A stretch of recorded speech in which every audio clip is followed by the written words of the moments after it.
सभी को नमस्कार। हिंदी के हाल ही में प्रकाशित 2 उपन्यास मेरे पढ़ने में आए। पहला उपन्यास प्रचंड प्रवीर का है। मिटने का अधिकार उपन्यास का शीर्षक है। दूसरा उपन्यास गरिमा श्रीवास्तव का है। आउशोविट्ज आउशविट्ज यह इस उपन्यास का नाम है। दोनों उपन्यासों के संबंध में मैं चर्चा करना चाहता हूं, पर प्रचंड प्रवीर के उपन्यास पर बाद में चर्चा करूंगा। प्रचंड प्रवीर का उपन्यास उन्हीं की तरह या उन्हीं के अन्य लेखन की तरह जटिल है और बड़ा भी है। गरिमा श्रीवास्तव का उपन्यास आकार में छोटा है और हमारे समय से सीधे सीधे जुड़ता है, इसलिए भी मैं पहले इस पर चर्चा करना चाहता हूँ। दोनों ही उपन्यासों में यदि कोई संबंध जुड़ता है तो वह यह कि दोनों की अंतर वस्तु प्रेम है, और प्रेम जो कि हमारे समय में दुर्लभ होता चला गया है, कुछ छींचता चला गया है, उसकी खोज दोनों उपन्यास करते हैं। गरिमा श्रीवास्तव का यह उपन्यास आउशविट्ज हिंदी के महत्वपूर्ण उपन्यासों में गिना जाना चाहिए। 2023 में यह प्रकाशित हुआ है वाणी प्रकाशन से। आउशविट्ज एक प्रेम कथा, यह पूरा इसका नाम है। 399 रुपया इसका मूल्य है। गरिमा श्रीवास्तव जवाहरलाल नेहरू विश्वविद्यालय के भारतीय भाषा केंद्र में अंग्रेजी की प्रोफेसर हैं। वे एक स्त्रीवादी चिंतक के रूप में जानी जाती हैं। अपने गंभीर लेखन के लिए, अपने शोध के लिए, और युद्ध और युद्ध के बाद की स्थितियों को स्त्रीवादी नजरिए से देखने का उन्होंने प्रयास किया है, जो कि अपने ढंग का अनोखा प्रयास है। उतना ही अनोखा प्रयास उन्होंने हिंदी की आत्मकथाओं पर अपने अध्ययन के द्वारा किया है। आउशविट्ज एक प्रेम कथा जो हाल ही में छपा ही है। हिंदी नवजागरण, इतिहास, गल्प और स्त्री प्रश्न, चुप्पियां और दरारें, देह ही देश, किशोरीलाल गोस्वामी, झूठ का थैला, क्रोएशिया की लोक कथाएं, लाला श्रीनिवास दास, भाषा और भाषा विज्ञान, ए लड़की में प्रेम, ए लड़की में नारी चेतना, आशु अनुवाद, हिंदी उपन्यासों में बौद्धिक विमर्श, ये उनकी हिंदी में लिखी हुई कुछ पुस्तकें हैं। अंग्रेजी में भी उन्होंने लेखन किया है और उनकी अनेक संपादित पुस्तकें हैं। अधिकांश में हिंदी साहित्य से संबंधित हैं।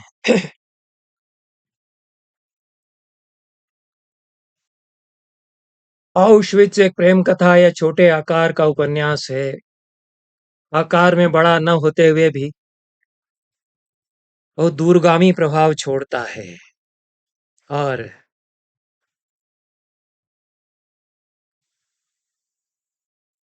आज देश में और विश्व में जो स्थितियां युद्ध के संदर्भ में बनी हुई हैं, उनको देखते हुए इसका कथ्य एक अंतर्निहित चेतावनी के साथ भीतर तक भेदते हुए हमें संबोधित होता है। बहुत गहरी वेधकता वाली यह कृति है, दूरगामी प्रभाव छोड़ती है, जैसा मैंने कहा, और कई दिक्काल इसमें गुथ गए हैं। एक द्वितीय विश्व युद्ध के समय का विश्व है, दूसरी ओर बांग्लादेश के मुक्ति संग्राम के समय का भारत, विशेष रूप से कलकत्ता है, और एक तीसरा दिक्काल 21वीं शताब्दी का, हमारे समकाल का, जिसमें भारत से यूरोप की यात्रा पर निकली प्रतीति सेन है, जो इस उपन्यास की एक आख्यायक या नरेटर भी है। तीन तीन दिक्कालों के किस्से प्रतीति सेन के माध्यम से यहाँ खुलते हैं। आउशविट्ज हिटलर के यातना शिविरों में से एक है, जो पोलैंड में स्थित है। इस समय तो वहाँ स्मारक है, कभी यातना शिविर था। इसकी पृष्ठभूमि में एक प्रेम कथा दबी हुई सांस लेती है।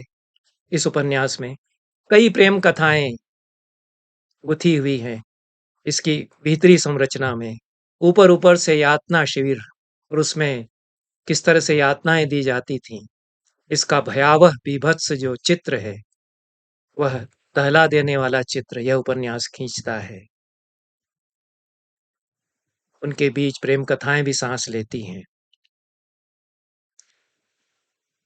और एक महाहाहाकार पूरे उपन्यास में हम सुनते हैं। पूरा ही उपन्यास एक आवेग के साथ लिखा गया है और झकझोर देने वाली यह रचना है। प्रतीति सेन एक प्राध्यापिका हैं, यादवपुर विश्वविद्यालय से कर्तव्यावकाश लेकर वे पोलैंड आती हैं और उनके साथ चलती हैं उनके असफल प्रेम की यादें। अभिरूप उनका प्रेमी रहा है, कायर प्रेमी निकला एक तरह से। अपनी जेठी माँ, बाबा और माँ के दबाव के कारण प्रतीति सेन के साथ विवाह करने से मना अंततः कर देता है। प्रतीति सेन ने भी प्रेम को एक नासूर की तरह अपने भीतर से निकाल दिया है और अपने आप को खपा लिया है अपने शोध कार्य में। प्रेम की निराशा से उबरने के लिए वे यात्रा में लग जाती हैं। प्रेम की स्मृतियां उनके साथ चलती हैं। भावुक रचना है यह और हर अध्याय में शीर्षक बंगला के हैं। जीवानंद दास की कविताएं, रविन्द्रनाथ के गीत बीच बीच में आते हैं। हर अध्याय के शीर्षक के रूप में भी बंगला के कवियों के वाक्य आते हैं। रविन्द्रनाथ तो अंतर्निहित रूप से इसमें लगता है कि मौजूद हैं। न होते रविंद्रनाथ तो इस उपन्यास में जो पहला प्रेम है वह पेंग ही नहीं भरता। मुझे लगता है कि हमारे कितने महान कवि ऐसे हैं जिन्होंने कि हमारे देश के युवक युवतियों को प्रेम करना सिखाया। संस्कृत में तो कालिदास, बहुभूति और बाणभट्ट हैं और बंगला में रविन्द्रनाथ, जीवानंद दास जैसे कवि हैं ही। बहरहाल प्रतीति सेन पोलैंड पहुंचती हैं, काक्रो में संगोष्ठी में अपना शोध लेख प्रस्तुत करती हैं। उसकी औपचारिकताओं से मुक्त होकर वे आउशविट्ज पहुंचती हैं। काक्रो से 67 किलोमीटर की दूरी पर आउशविट्ज स्थित है। इस समय वहां पर एक संग्रहालय है और आउशविट्ज जो एक यातना शिविर एक जमाने में था, द्वितीय विश्व युद्ध के दौरान उसमें जो कुछ भयावह घटा उसका वह स्मारक है। उसके दस्तावेज वहां हैं। जिन लोगों को यातनाएं दी गई, जिन लोगों को मारा गया, उनके कुछ पत्र, उनकी डायरियां भी वहां हैं। पोलैंड में रहती है सबीना। सबीना प्रतीति सेन की मित्र है। वह यहूदी पोलिश है। सबीना के साथ अत्यंत यंत्रणादायक स्मृतियां हैं। प्रतीति सेन युद्ध और यातना के चिन्ह खोजती हुई आउशविट्ज पहुंचती हैं। सबीना उनके साथ रहती हैं। सबीना और प्रतीति सेन दोनों आधुनिक समाज की महिलाएं हैं। दोनों प्रेम की तलाश करती हैं। दोनों असफल प्रेम को भोगती हैं। सबीना के पति रेनाटा एक वैज्ञानिक हैं। अपने परिवार के लहूलुहान इतिहास की स्मृतियों से वे आक्रांत हैं। कितने घाव इतिहास देता है। कैसे वो मनुष्य प्रेम करेगा जिसने इतिहास के इतने जख्म झेले हैं। कितने यहूदी लोग थे जो अपने अपने क्षेत्र में बहुत विशिष्ट थे, जानवरों की तरह हाँक दिए गए, कुलियों की तरह मजदूरी करने पर विवश किए गए, उसके बाद अशक्त हो जाने पर गैस चैम्बरों में ठूस ठूस कर मार डाले गए। वे जीवित भी रहते थे तो उन्हें शेष समाज से अलग करके रखने के लिए सारी व्यवस्थाएं थीं। वे सिनेमा घरों में नहीं जा सकते थे, बाहर सड़कों पर आजाद नहीं निकल सकते थे। उनकी भयावह स्मृतियों की दैनंदिनियों के अवसाद और त्रास से भरे हुए पन्ने इस उपन्यास में खुलते हैं। कभी-कभी पढ़ते हुए ए यंग गर्ल्स डायरी, जो अंग्रेजी में अनूदित है, और उसी समय एक लड़की के द्वारा लिखी गई, जब हिटलर गैस चैम्बरों में ठूंसकर यहूदियों को समाप्त कर रहा था। होलोकॉस्ट जिसको कहते हैं, यहूदियों के द्वारा, यहूदियों का जर्मन नाजियों के द्वारा सामूहिक नरसंहार। इतिहास के सीने पर इस होलोकॉस्ट की घटनाओं के जो गहरे घाव हैं, उनको गरिमा श्रीवास्तव ने इस उपन्यास में उघाड़ दिया है। हम आहत, चकित और स्तब्ध रह जाते हैं, क्योंकि मुझे तो कम से कम कल्पना नहीं थी कि ऐसा भयावह हुआ होगा। होलोकॉस्ट के बारे में पढ़ते हैं हम लोग, लेकिन इतना दर्दनाक अनुभव यह नहीं पता था। यह भी नहीं पता था कि जर्मनी के बाहर यूरोप के देशों में भी यातना शिविर हिटलर ने बनवाए, क्योंकि यहूदी तो दुनिया के और देशों में भी थे। उन सभी को समाप्त करना उसका सपना था। पोलैंड में आउशविट्ज था। एक जीवित मनुष्य जो सृष्टि की सर्वश्रेष्ठ रचना है, जिसके बारे में व्यास ने कहा महाभारत में कि नमानुषात् श्रेष्ठतरम ही किंचित, जिसके बारे में रविंद्रनाथ ने कहा कि सवार ऊपर मानुषेर सत्य है। उसे जिंदा मार दिया जाए एक मनुष्य को तो कैसा लगता है, अकारण मार दिया जाए तो कैसा लगता है। पर ऐसी जगहों के बारे में जानना जिनमें कई कई हजार लोगों को एक साथ गैस चेंबर में ठूंस कर 15 मिनट के अंदर समाप्त कर दिया जाता था, और यह सामूहिक नरसंहार की क्रिया महीनों महीनों चलती थी। हजार हजार लोग, फिर लाखों लोग इस तरह समाप्त कर दिए गए इन कुछ यातना शिविरों में। 10 लाख मनुष्य आउशविट्ज के यातना गृह में डाले गए, समाप्त कर दिए गए। सारे विश्व में जो यातना शिविर हिटलर के थे, उनमें कुल 60 लाख मनुष्य इस तरह यहूद समाप्त किए गए। दुनिया को खबर ही नहीं हुई कि 60 लाख मनुष्य इस तरह से समाप्त कर दिए गए। कुछ कुछ भनक मिलती होगी, पर सच्चाई का पता नहीं चल पाया। बहुत बाद में सच्चाइयां सामने आई। फिर भी अमेरिका में वर्षों तक नाजियों के समर्थक यह कहते रहे कि यह सब मनगढ़ंत है, कपोल कल्पना है, सबूतों के मिल जाने के बाद भी। और अभी तक सीरिया और ईरान में इन यातना शिविरों को मनगढ़ंत बात बताने वाले लोग मौजूद हैं। यह सब गरिमा श्रीवास्तव इस उपन्यास में बताती हैं। डॉक्यूमेंटेशन, दस्तावेजीकरण बहुत उन्होंने किया है, और डॉक्यूमेंटेशन भी, या दस्तावेजीकरण भी उन्होंने बहुत आवेग के साथ किया है। जितना जो कुछ घटा उसके साक्ष्य मौजूद हैं, पूरी भयावहता के साथ, संख्याओं के साथ।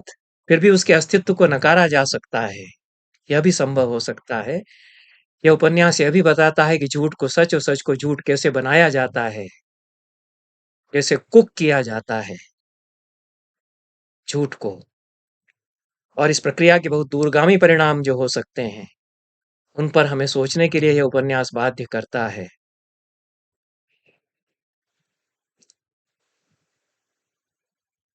उस अनुभव को फिर से रचना, ठीक उस जगह पहुंचकर जहां यह सब घटा था एक समय, और जहां उसके सारे अवशेष और दस्तावेज एकत्र करके स्मारक और संग्रहालय बनाया गया है, उस संग्रहालय में घुसना ही साहस का काम है। यह कोई रोचक नमूने देखने का कार्य तो नहीं होता। आउशविट्ज में जाना, उन लोगों के सबूत देखना जिन्होंने अपार यंत्रणा और यातना भोगी।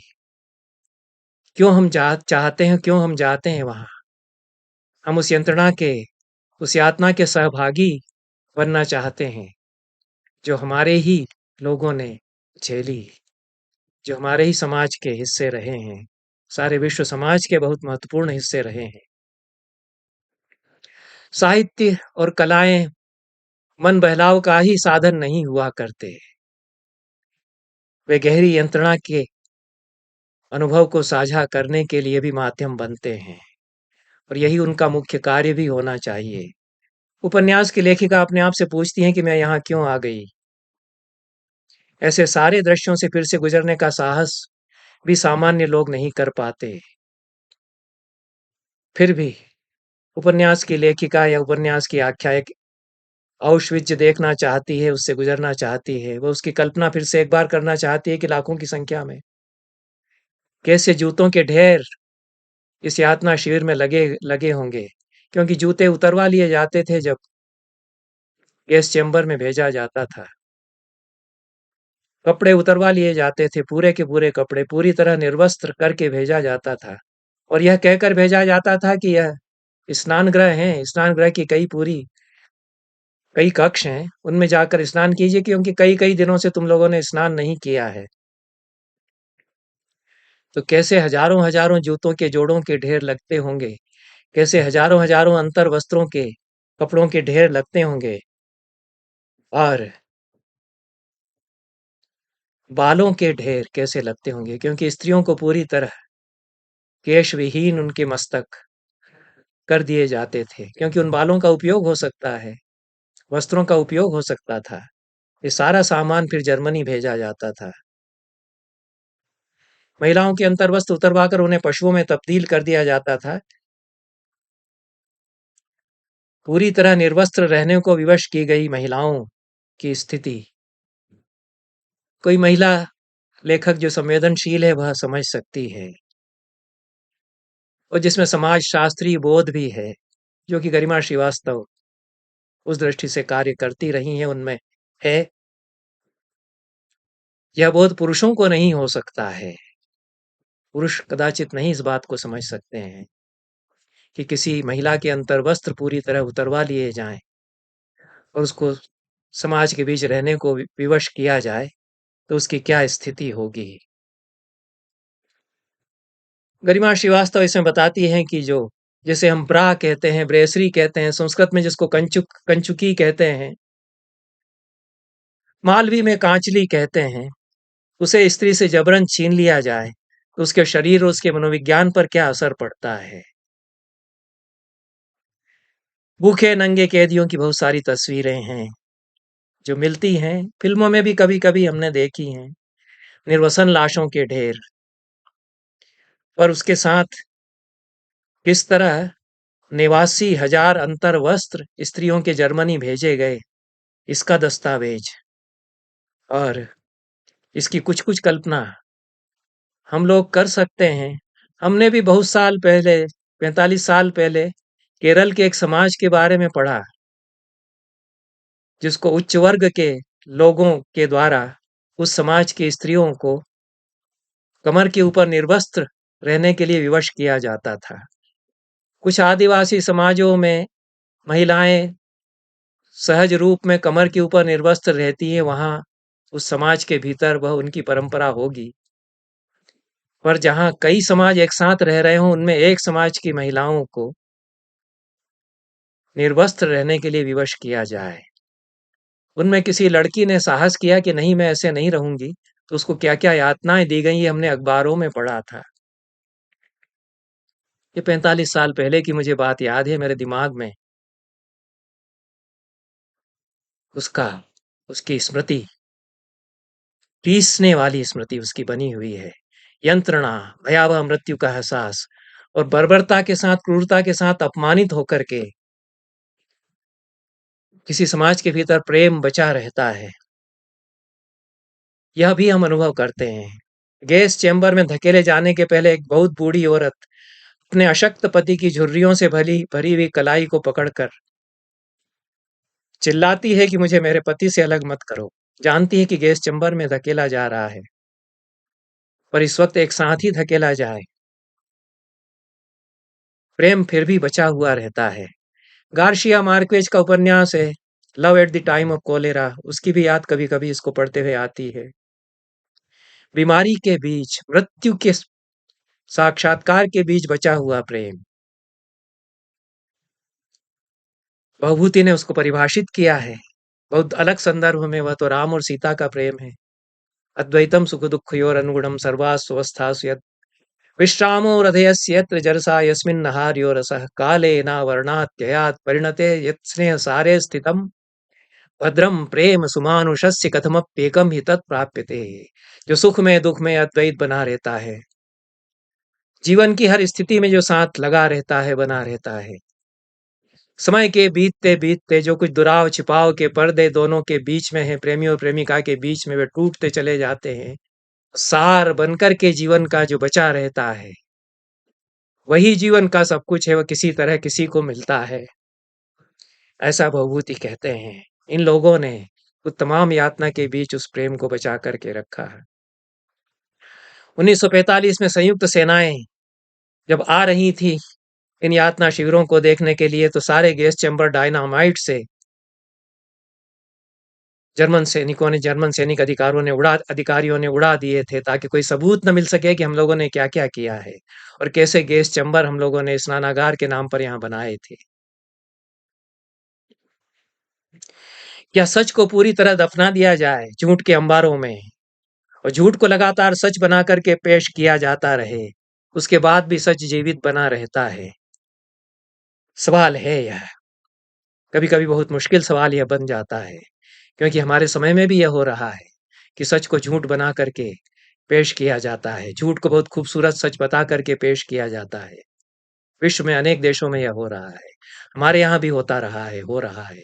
एक समूचे सुसंस्कृत सुशिक्षित मानव समुदाय को यातना दे देकर मार डालने के लिए एक दूसरा कथित शिक्षित समाज विज्ञान और तकनीकी के साधनों का उपयोग करके ऐसे यातना शिविर बनाता है जिनमें मनुष्य की देह पर बर्बर परीक्षण किए जाते हैं, प्रयोगशाला में जैसे मेंढकों पर परीक्षण किए जाते रहे हैं, उस तरह के परीक्षण उनकी देह पर किए जाते हैं। इसके साक्ष्य और दस्तावेज यहाँ दिए गए हैं। आउशविट्ज के यातना शिविर में 10 लाख लोग गैस चैम्बरों में ठूस ठूस कर जो मारे गए, उनमें 9,60,000 यहूदी थे। बाकी लोग नॉन जर्मन थे। इन्हें लाया गया कि कारखानों में चल करके काम करना है, यह बताकर बंदी शिविर का नाम दिया गया। आउशविट्ज जैसे यातना शिविरों को बाहर की दुनिया को खबर नहीं लगने दी गई कि अंततः यहाँ क्या होगा, इन मनुष्यों के साथ क्या किया जाएगा। तानाशाह इसी तरह राज करते हैं। पोलपाट ने कंबोडिया में यह किया था, लेकिन बहुत सीमित नरसंहार उसने किया था। उसकी भी खबर बहुत बाद में लगी दुनिया को। इतने विराट पैमाने पर नरसंहार हुआ, इसकी भी खबर दुनिया को बहुत बाद में लगी। जब लगी तो विश्वास नहीं होता था कि ऐसा किया गया होगा, लेकिन सबूत तो मिले, और जो लोग इस नरसंहार के हिस्सेदार थे उनमें से कुछ पकड़े गए, उन पर मुकदमे चले, उन्होंने स्वीकार किया कि हाँ यह सब होता था, पर उन्हें कोई पछतावा नहीं था। उनके दिमाग की धुलाई इस तरह से कर दी गई थी कि वे एक पवित्र कार्य कर रहे हैं, ऐसा सोचकर के वे इसे अंजाम देते थे। ऐसा घृणित क्रूर कृत्य उसके कुचक्र चलाने वालों को इस बात का कोई रंज नहीं था, क्योंकि हिटलर के राष्ट्रवाद ने उनके सोचने और समझने की शक्ति छीन ली थी। उनके दिमाग को मशीन बनाकर उसमें नाजीवाद को वेदांत के सुंदर प्रवचन बना करके और भर दिया गया था। यह अभी भी होता है। जो टेररिस्ट ग्रुप्स हैं, वे इसी तरह से मशीन बनाते हैं मनुष्य को, और यह राष्ट्रवाद के नाम पर किसी भी देश में हो सकता है, हमारे देश में भी हो सकता है। इसलिए यह उपन्यास बहुत बड़ी चेतावनी भी है कि ऐसा हुआ नहीं है, ऐसा हुआ ही नहीं है, ऐसा आगे भी हो सकता है। उससे मनुष्यता सावधान रहे, उसके निवारण के लिए उपाय रचने के लिए कुछ करती रहे। मुकदमे चले जर्मन सैन्य अधिकारियों पर, जो कुछ पकड़े गए थे, कुछ ने जेल में आत्महत्या भी की। कुछ जो पकड़े गए, वो जो कुछ कह रहे थे, उनमें दुभाषियों के रूप में जिन सज्जन को रखा गया, उनकी डायरी छपी हुई है, नरेमबर्ग डायरी। उसके बारे में भी यह उपन्यास बताता है। सत्ता अपने आप को सारे प्रश्न चिन्हों से मुक्त रखने के लिए क्या क्या तंत्र निर्मित करती है, यह इस डायरी से पता चलता है। जिन लोगों को बचपन से शिक्षा दी जाती थी कि सत्ता के सामने सवाल नहीं, किए जाते हैं। जो सत्ता पर होता है उससे सवाल नहीं पूछे जाते हैं। यह संस्कार बहुत गहरे तक उनके मन में बिठा दिए जाते थे। बचपन से उन्हें सिखाया जाता था कि यहूदी मनुष्य होते ही नहीं हैं। मसीही धर्म के बारे में भी मैंने कहीं पढ़ा कि या गोरे लोगों के बारे में कहीं पढ़ा कि उन्हें बचपन से सिखाया जाता था कि काले लोगों में आत्मा होती ही नहीं है, इसलिए उन्हें यातना दी जाए तो उससे कोई पाप नहीं होता। आप पक्के धर्मप्राण मसीही बने रह सकते हैं। ऐसा करते हुए भी यह भी कहीं कहीं हुआ। धर्म मनुष्य को नराधम भी बना सकता है। धर्म के नाम पर जो कुछ होता है उसके द्वारा मनुष्य कितना क्रूर अमानवीय हो सकता है। पर तानाशाह भीतर से कायर होता है और वो मूर्ख भी हो सकता है। अपनी मूर्खता के कारण उसे विशेषज्ञों से राय लेना पड़ती है। यहूदियों में अलग अलग क्षेत्रों के बड़े विशेषज्ञ थे। उनका उपयोग दुरुपयोग विनियोजन किया गया। इस उपन्यास में एक निष्कर्ष है, उसको मैं पढ़ देता हूं। आउशविट्ज की कहानी को याद रखना जरूरी है। हर उस आदमी के लिए जो लोकतांत्रिक मूल्यों, समता, बराबरी और न्याय में विश्वास रखता है, भले ही उसे अतीत के नाम पर रूबरू होना पड़े। होलोकॉस्ट के शिकार मासूम लोगों के कटे हुए बालों, उखाड़े हुए दांतों, इस्तेमाल किए हुए सामान के जखीरे से झेलनी पड़े जले हुए मांस की गंध से बोझिल हवा, जो बार बार याद दिला सके उन क्रूर नात्सियों की जिन्हें अपनी करनी पर कोई खेद नहीं, कोई विक्षोभ नहीं था। Quote unquote. उपन्यास में यह भी बताया गया है कि एक आध बार गैस चेंबर में गैस खत्म हो गई, तब छोटे बच्चों को उठा उठाकर धधकती आग में फेंक दिया गया। चीत्कारों के साथ जलते मांस की गंध यातना शिविर में फैल गई। कितने कितने प्रयोग किए गए। मनुष्य की देह के साथ खोलते पानी में डाल देना, बर्फ की सिल्लियों पर लिटाना, या बर्फ जैसे पानी में, ठंडे पानी में डाल देना। इरविन वेलेस एक अमेरिकन लेखक हैं, उपन्यासकार के रूप में जाने जाते हैं और कई उपन्यास उन्होंने बहुत तैयारी के साथ भी लिखे हैं। दी प्राइज उनका उपन्यास है। नोबेल प्राइज, नोबेल पुरस्कार किस तरह से दिया जाता है उस पर उन्होंने काफी अनुसंधान करके उपन्यास यह लिखा है। दी प्राइज की एक नायिका जो एक किशोरी थी, वो यहूदी थी, वो इस सारी यातना से गुजर चुकी है और वो उस उपन्यास में जिस लेखक को नोबेल पुरस्कार दिया जाना है उसको बताती है कि मेरे साथ ऐसा ऐसा किया गया। फिर भी उस उपन्यास में जो नोबेल पुरस्कार प्राप्त करने वाला लेखक है वह उससे विवाह करने का प्रस्ताव करता है। इस उपन्यास से हम जानते हैं कि विज्ञान की सहायता किस तरह शैतानी बर्बर कृत्यों के लिए भी ली जा सकती है।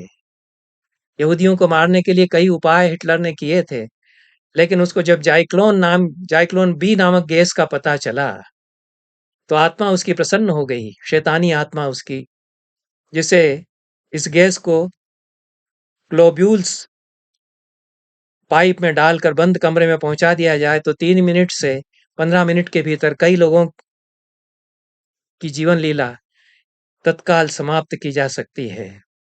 भोपाल गैस त्रासदी की याद मुझे आई। हम लोग बहुत पास में उस जगह के थे जहां यह गैस त्रासदी हुई। कितनी खतरनाक हो सकती है कोई गैस, यह हमने जाना।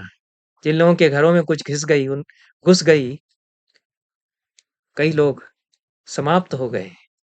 जो लोग दरवाजे खोल करके जान बचाने के लिए प्राणपण से भागे, वे भी बहुत बीमार रहे, कई कई हजार लोग उनमें से। रंग भेद और नस्ल भेद के घृणित विचारों को दार्शनिकता का जामा पहनाया जाता है। यह हमारे यहाँ भी किया जा सकता है। चर्चिल जो बड़े बुद्धिजीवी रहे हैं, उनकी नस्ल भेद से उपजे पूर्वाग्रहों के कारण बंगाल के अकाल के दौरान 30 लाख भारतीयों को अनाज से वंचित करके मृत्यु के मुख में धकेल दिया गया था। जबकि जिस साल अकाल पड़ा भारत में खूब अच्छी फसल हुई थी। सुरक्षित रखे हुए खाद्यान्न भंडार ब्रिटिश फौजों के लिए उन्होंने भिजवा दिए थे। उसके कारण भारत में अकाल पड़ा। उपन्यास की लेखिका ने आउशविट्ज में रहने वाले लोगों में जिनकी डायरियां मिली, उनके अंश अनुवाद में दिए हैं। ये दस्तावेज आउशविट्ज के संग्रहालय में उपलब्ध हैं। मेरी जानकारी में हिंदी के कथा साहित्य में पहली बार इतनी सारी जानकारी हिटलर के यातना शिविरों के बारे में और खासतौर से आउशविट्ज के बारे में आई है।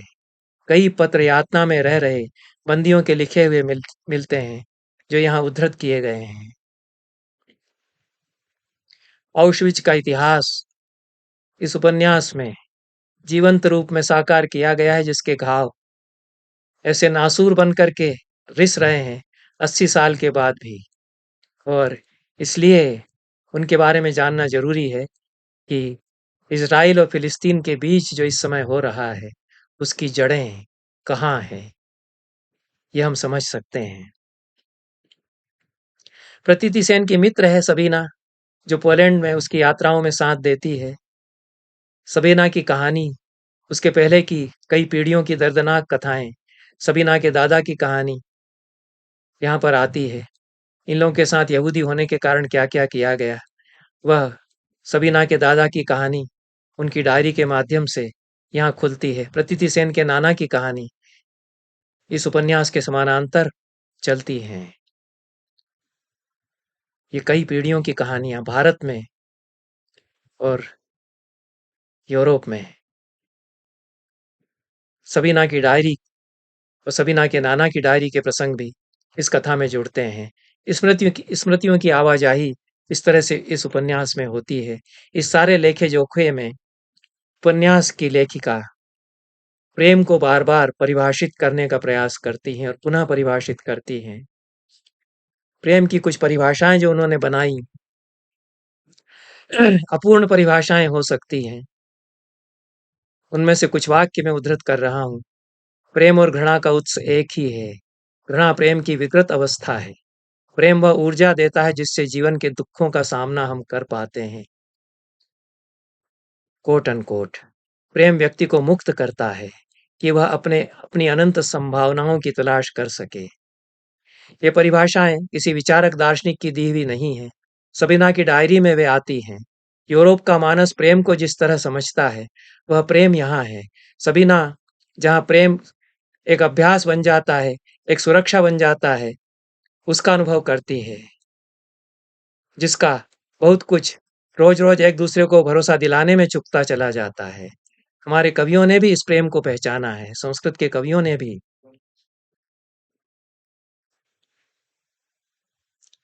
इस प्रेम को पहचाना है।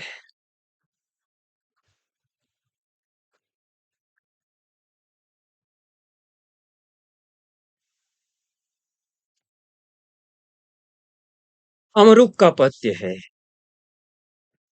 कोपो यत्र भ्रुकुटी रचना, निग्रहो यत्र मौनम, यत्रान्योन्यस्मितमनुनयो दृष्टिपातः प्रसादः, तस्य प्रेम्णस्तदिदमधुना वैशसं पश्य जातम्, त्वं पादान्ते लुठसि न तुम्हें मन्यु मोक्षः खलायाः। एक समय था जब भुएं टेढ़ी हो जाती थी तो लगता था कि कितनी नाराज हो गई है। कोप ही भ्रकुटी रचना ही कोप हुआ करता था। चुप रह जाने में निग्रह हो जाता था कि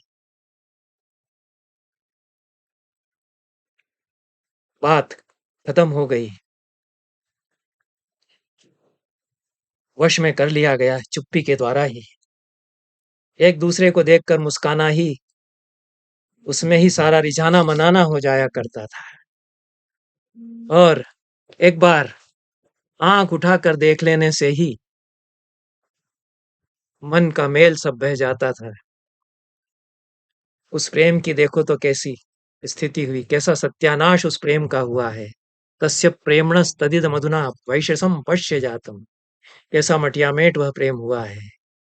नायिका कहती है कि तुम मेरे पैरों पर सिर रगड़ रहे हो, तुम पादांते लुठसी, और न तुम्हें मन्यु मोक्षक लाया, और मुझ दुष्टा का क्रोध उतर नहीं रहा है।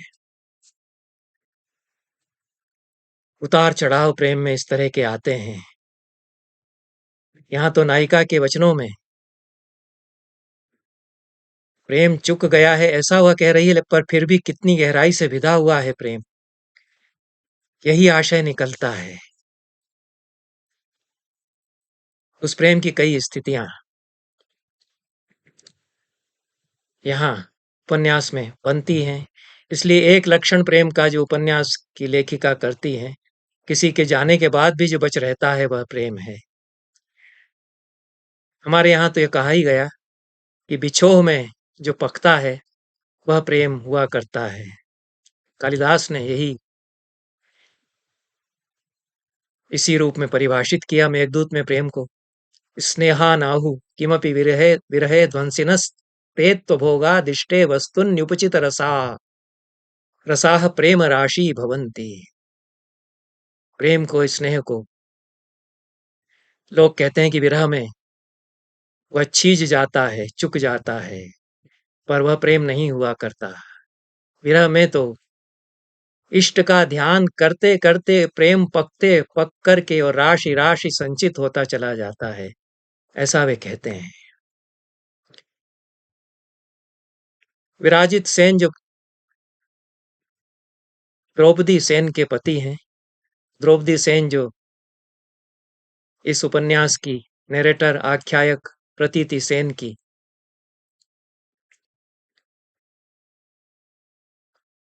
दादी हैं, वे अंतिम दिनों में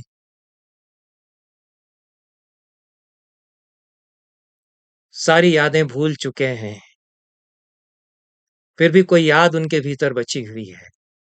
और जिस तरह से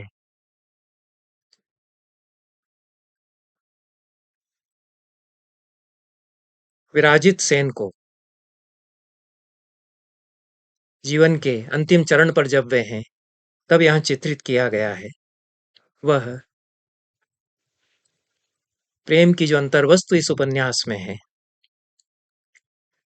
उसके मर्म को प्रस्तुत करता है। गरिमा श्रीवास्तव ने कई दृष्टियों से प्रेम के कई कई चित्र अंकित किए हैं। एक भोक्ता की दृष्टि हो सकती है, एक भोग्या की दृष्टि हो सकती है। सबीना यूरोप की युवती है, अपनी व्यभिचारिणी और उन्मुक्त कामाचार में लिप्त माँ से घृणा करती है। माँ को छोड़कर अपने प्रेमी आंद्रेई के साथ रहने लगती है। उस प्रेम में उसे ऊब मिलती है, प्रेम में मिली वेदना, और प्रेम का न हो पाना, प्रेम का टूट जाना, इन सब के बीच भी प्रेम कहीं न कहीं बचा रहता है। प्रेम न कर पाने की विफलता, उसके भीतर कहीं न कहीं प्रेम बचा रहता है। संस्कृत का एक सुभाषित यहाँ पर फिर स्मरण आता है, अकृत प्रेमैव वरम न पुनः संजात विघटित प्रेमा उद्धृत नयनस्ताम्यति यथा न तथा जात्यंधः। प्रेम किया उससे तो अच्छा था कि न होता प्रेम। अकृत प्रेम ही होना अच्छा है। प्रेम हो जाए और फिर टूट जाए, वह बहुत बुरा है। क्योंकि अच्छी भली आंखें किसी की हों, वे उखाड़ ली जाएं, तो वह जैसी वेदना भोगता है, वैसी वेदना जन्मांध नहीं भोगता। यह आंखें खोल देने वाला उपन्यास है, और यह एक चेतावनी भी है कि नाजीवाद का उदय अन्य नाम से, अन्य देश में, अन्य काल में फिर हो सकता है। तानाशाह विश्व में होते आए हैं। तानाशाह कैसे बनता है, इस पर यह उपन्यास सोचने के लिए हमें बाध्य करता है। क्या कारण हो सकते हैं, कौन से उपकरण होते हैं, परिस्थितियां होती हैं जिनसे कि एक तानाशाह जन्म लेता है। क्या व्यक्तिगत अहंकार के कारण कोई तानाशाह बनता है, जैसे कि रावण बना? क्या अपनी महत्वाकांक्षाओं की पूर्ति के लिए कोई तानाशाह हो जाता है? विश्व विजय की आकांक्षा के कारण कोई हो सकता है। सारे विश्व में तानाशाही की आशंकाओं के बादल जब मंडरा रहे हों, तब इस उपन्यास का सामने आना स्वागत के योग्य है।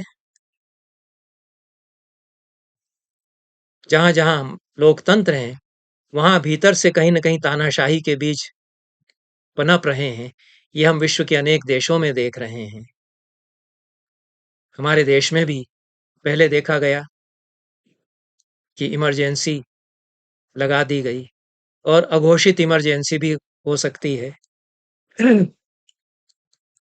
यह उपन्यास द्रौपदी सेन और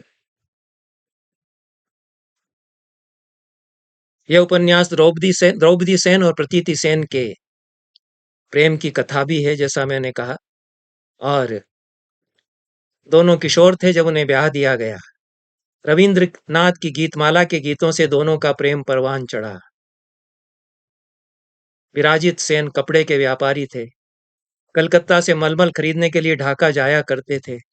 ढाका की आखिरी यात्रा, जिसमें वे द्रौपदी को और अपनी एक बेटी को लेकर के गए, उसमें विपत्ति का बड़ा पहाड़ उनके ऊपर टूट पड़ा। बांग्लादेश का मुक्ति संग्राम चल रहा था। कलकत्ता एक शरणार्थी शिविर बनता जा रहा था। मुक्ति वाहिनी के सैनिक, पाकिस्तानी सैनिक, कौन लोग थे? भीड़ के बीच में उनकी पत्नी और बच्ची को छीनकर देखते देखते उनके खींच ले गए। विराजित सेन महापुरुष नहीं थे, कापुरुष थे। वे भयभीत सख्ते में आकर देखते रह गए। अपनी आत्मा के भीतर हो गए गहरे खड्ड के साथ शेष जीवन में बिताते रहे। उनकी पत्नी द्रौपदी सेन, उन्होंने उनकी देह के साथ जो कुछ हुआ होता रहा, उस सबको झेला। उससे, उस यातना से वे उबरी भी। पति का पता भी लगाया उन्होंने। पति को बताया भी कि मैं यहाँ हूँ। अब मैं रहमाना खातून हूँ और एक मौलवी की 7वीं बीबी में हूँ। अपनी बेटी का भी उन्होंने पता लगाया। विराजित सेन बहुत चाहते थे द्रौपदी सेन को, पर कुछ समाज से वे नहीं लड़ सकते थे, जो समाज रहमाना खातून को फिर से नहीं स्वीकार कर सकता था। पर उन्होंने अपनी बेटी का, टिया जो उनकी बेटी थी, उसका पता लगते ही उसे अपनाया। घर में तो फिर भी नहीं उसे रखा, क्योंकि उसके साथ पता नहीं क्या क्या हो चुका था। कलकत्ता में अपने घर में नहीं लेकर आए। दार्जिलिंग की वादियों में चुप्पी भरी शादी उसकी करा दी। उसकी माँ द्रौपदी उर्फ रहमाना खातून को उन्होंने न तो बुलाया इस विवाह में, न वे इस विवाह में आ सकती थी। पर रहमाना खातून पूरे आत्माभिमान से जिंदा रहीं। कोई औरत उसके शरीर के साथ कितना ही कुछ किया जाए, उसके बावजूद अपने वजूद को कायम रख सकती है और जिंदा भी रह सकती है, और एक संपूर्ण स्त्री के रूप में फिर सामने आ सकती है, अपने आप को फिर से रच सकती है। सारे अमानवीय अत्याचारों को पुरुष के द्वारा जो किए जा सकते हैं, उनको झेल कर एक स्त्री अपने आप को छोटा नहीं होने देती। सीता ने भी तो यही किया। उपन्यास की जो नरेटर है वह उनकी पोती है। उसने उनसे यही सीखा। उसने अपनी माँ को नहीं देखा, अपने पिता को नहीं देखा। पिता तो कौन था जानती नहीं।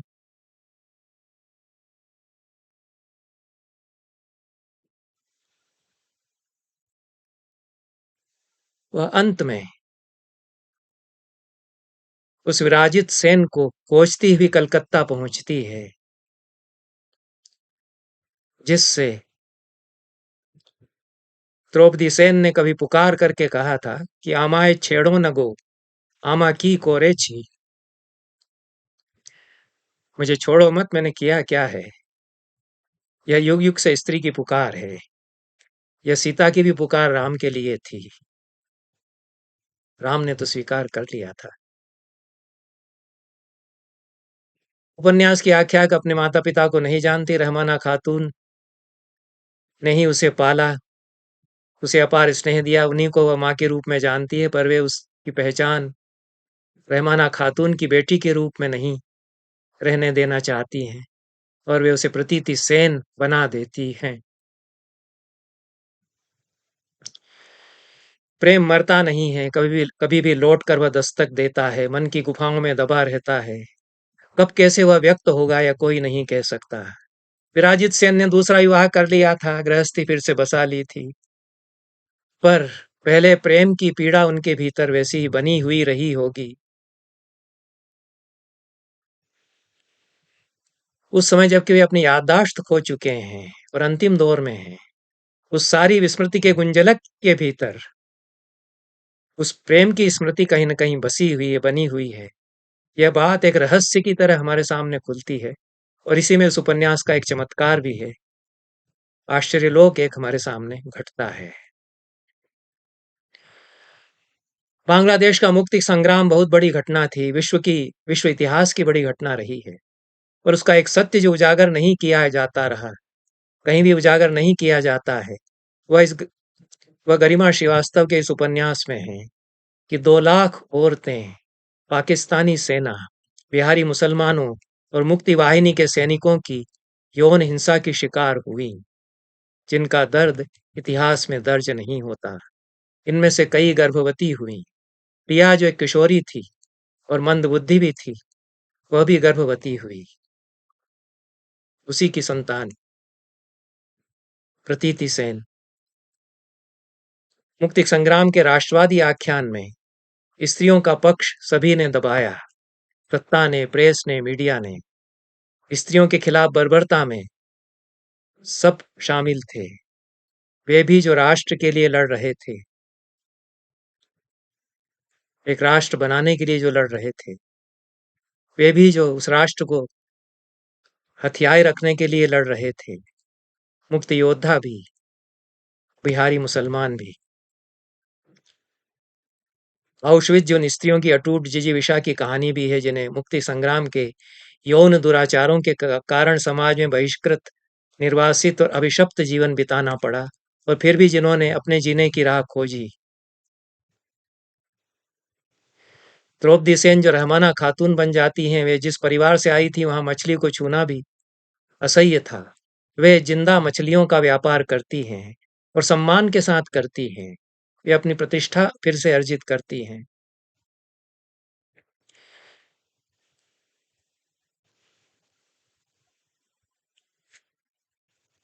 इन शब्दों के साथ मैं आशा करता हूं कि यह उपन्यास जिस उद्देश्य से लिखा गया है वह सार्थक होगा, सफल होगा। एक और उपन्यास के बारे में लगे हाथ में यहाँ कह देता हूं। मैंने कल ही अपने एक वीडियो में ईसुरी पर चर्चा की है, और ईसुरी पर एक उपन्यास मेरे पास लगभग 1.5 वर्ष से रखा हुआ है। इसको मैं पढ़ भी अभी पाया। यह भी एक महिला का लिखा हुआ उपन्यास है, डॉक्टर दया दीक्षित। उनके नाम के पहले डॉक्टर लिखा हुआ है, इसलिए मैं भी डॉक्टर लगाकर कहूंगा, उनके नाम का उच्चारण करूंगा। गरिमा जी ने तो अपने नाम के पहले डॉक्टर यहाँ लगाया नहीं है। फाग लोक के ईसुरी, फाग लोक के ईसुरी, यह इस उपन्यास का शीर्षक है। और गरिमा श्रीवास्तव की तरह डॉक्टर दया दीक्षित भी प्राध्यापिका हैं। मुझे इसलिए इस उपन्यास पर कुछ बोलना उचित लगा कि कल ही मैंने ईसुरी पर कुछ कहा है, और ईसुरी को केंद्र बनाकर यह उपन्यास लिखा गया है। लोक कवि ईसुरी को उपन्यास का नायक बना करके यह लिखा गया है। और गरिमा डॉक्टर दया दीक्षित कानपुर में रहती हैं। उनका एक कथा संग्रह, एक लघु उपन्यास और कुछ समीक्षात्मक पुस्तकें प्रकाशित हैं। 12 पुस्तकों का संपादन उन्होंने किया है, और साहित्यिक पत्रिकाओं का भी संपादन उन्होंने किया है। एसोसिएट प्रोफेसर हैं वे हिंदी की, डीएवी कॉलेज कानपुर में। उनकी इच्छा थी कि मैं पढ़ूं इसको, वो मैंने पढ़ा भी है। और काफी अनुसंधान करके ईश्वरी पर डॉक्टर दया दीक्षित ने यह उपन्यास लिखा है। यह वृंदावन लाल वर्मा के छोटे उपन्यासों की याद दिलाता है। वृंदावन लाल वर्मा भी झांसी में रहे, डॉक्टर दया दीक्षित भी झांसी में रही हैं। वृंदावन लाल वर्मा के बड़े उपन्यास हैं, झांसी की रानी और मृगनयनी। उन तक तो खैर यह नहीं पहुंच सकता है। उनके छोटे उपन्यास भी हैं, गढ़कुंडार है, विराटा की पद्मिनी है, सेनापति उदल है। चूंकि दोनों का लोकेल वही है, वृंदावन लाल वर्मा के उपन्यासों का और डॉक्टर दया दीक्षित के इस उपन्यास का, इसलिए मुझे वृंदावन लाल वर्मा का नाम याद आया। वृंदावन लाल वर्मा के उपन्यास पढ़ते हुए अंग्रेजी के किसी उपन्यासकार की याद आती है तो वो सर वाल्टर स्कॉट हैं। मैं नहीं कह सकता कि सर वाल्टर स्कॉट ज़्यादा बड़े उपन्यासकार हैं या वृंदावन लाल वर्मा ज़्यादा बड़े उपन्यासकार हैं, पर अंग्रेजी में जिस प्रकार से महत्व है सर वाल्टर स्कॉट के उपन्यासों का, वैसा ही महत्व वृंदावन लाल वर्मा के उपन्यासों का है। विशेष रूप से झांसी की रानी और मृगनयनी जैसे क्लासिक उपन्यासों का। और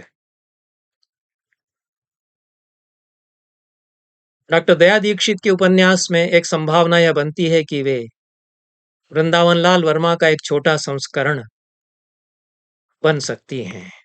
मुसाहिब शब्द का प्रयोग उन्होंने किया है, जू नहीं लगाया है। मैं भी बुंदेलखंड में रहा हूँ, वहाँ हमेशा मुसाहिब कह करके जू लगाया जाता था। मुसाहिब जू, यह भी एक उपन्यास है वृंदावन लाल वर्मा का।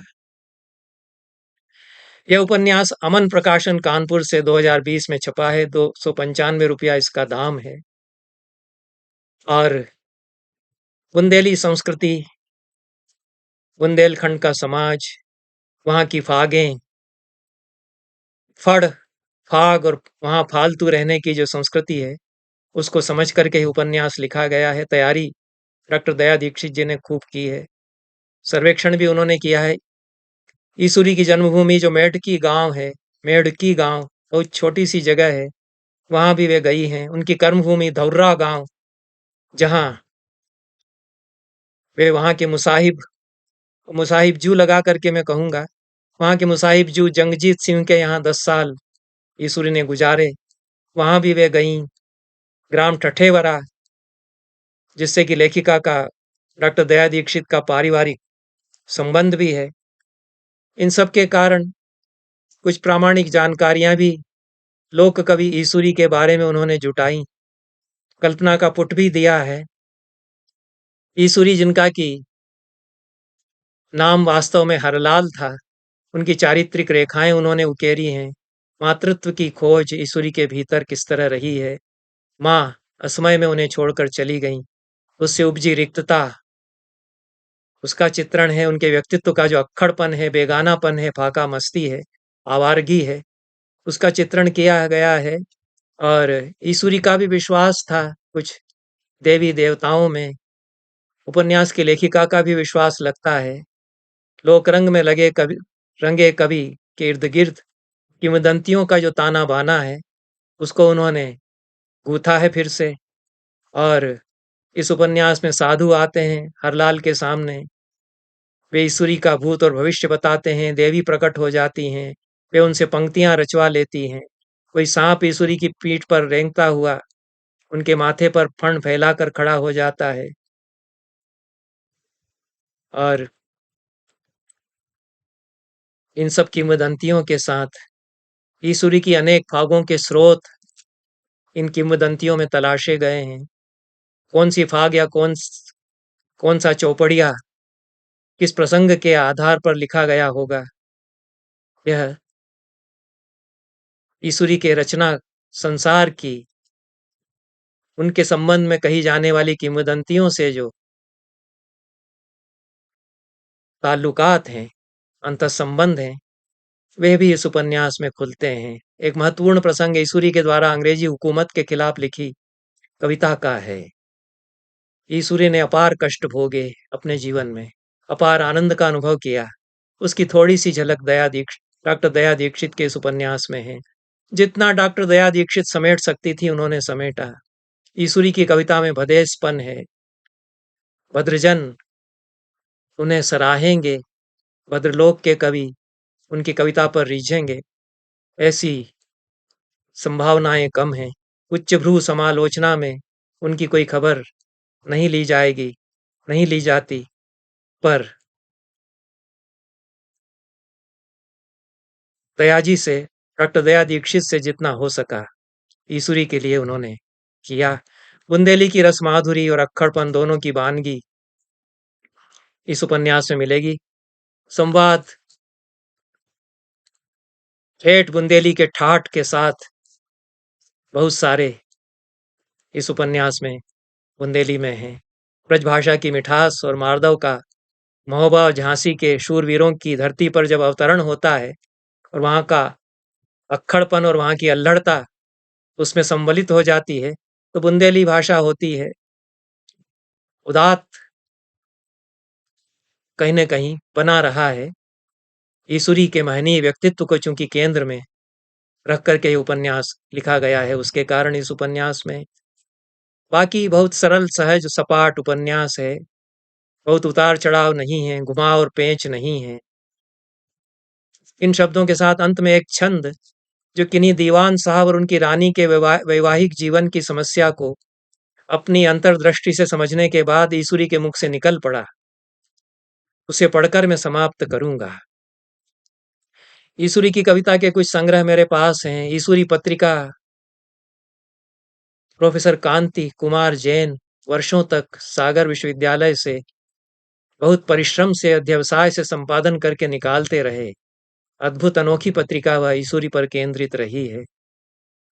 सागर में बहुत काम हुआ ईश्वरी पर।